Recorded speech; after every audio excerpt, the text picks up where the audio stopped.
Qabashada iyo sidoo kale dhawaaqyada kala duwan ee ka soo hoobanaya shacabka magaalada Burco ku nool oo muujinaya dhibka dhaxal reebka noqday ay waqti walba kala kulmaan shirkadda adeega korontada ee Heko. Shirkadaasi oo tan iyo waqtigii ay midoobeen ganacsatadii ku bohoobay Heko oo ay shacabkaasi si weyn uga qeyladaamayeen. Dhawaanayay ahayd markii uu muqbaayaha caalamiga ee Kalson TV uu booqday shacabkaasi isla mar ahaantaana uu mid ula wadaagay dareenka ay ka qabaan shirkadaasi adeega korontada ee Heko iyo sidoo kale baahiyaha asaasiga ee ganacsatadani gacanta ku hayso iyagoona ay shacabkaasi si weyn uga qayliyeen dhibaatada muugala ay sheeganayaan kana sheeganayaan shirkadda adeega korontada ee Heko. Geesta kale mar aanu isku daynay inaanu xidhiidh la samayno mas'uuliyiinta ugu sareysa shirkadaasi oo dhowr goor noo suurageli weeday ayaa ugu dambeyn suuragal noqotay la kulanka iyo sidoo kale la xidhiidhtanka mas'uuliyiinta ugu sareysa shirkadaasi annagoo u kuurgalayna cabashada ummadaasi ee muddooyinkii u dambeeyey ka muujinayay cabashada ba'an shirkadda adeega korontada ee Heko. Si la kulanka iyo la xidhiidhtankaasi ma aysan noqonin kuwa taabagal u ah cabashada shirkadaasi ay ka muujinayaan shacabku, taasina ay noo muujisay inay mas'uuliyiintaasi ka cagajeedayaan u huridda iyo u hagarbixid la'aanta shacabka iyadoona ay mas'uuliyiintaasi si kasta u dabooleen ilintii iyo sidoo kale cabashadii ka soo holanaysay shacabka.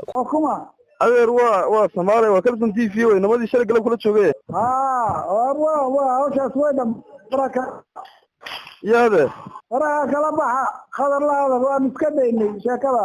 waa iska fogaysay waan iska daayay markaan anigu clipkii arkay akhristay ma aha wax laga jawaabo way warniyo mar dhawaydan waa la kowdi markaa fikirkeygii mid ka duwan bay qaateen way laakiin inaan anaguna wax ku darsanaabay ahayd way markaa way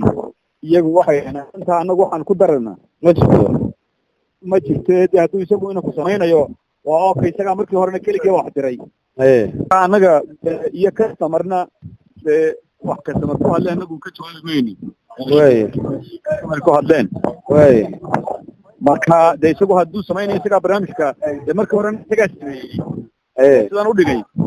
imikana hadduu si kale u dhigahayo ha sameeyey laakiin ma jirto waxa uu anu markaa adigu hadda baalkii hadii kalena waxba dhib male heesaas waasina waxay ahaayeen labada maareeye ee shirkadda adeega korontada ee Heko. Waa maareeye ku-xigeenka shirkadaasi iyo sidoo kale maareeyaha guud ee shirkadda adeega korontada ee Heko iyadoona ay ahayd mar aanu xidhiidh la samaynay isla mar ahaantaana aanu kula kulannay arrimaha.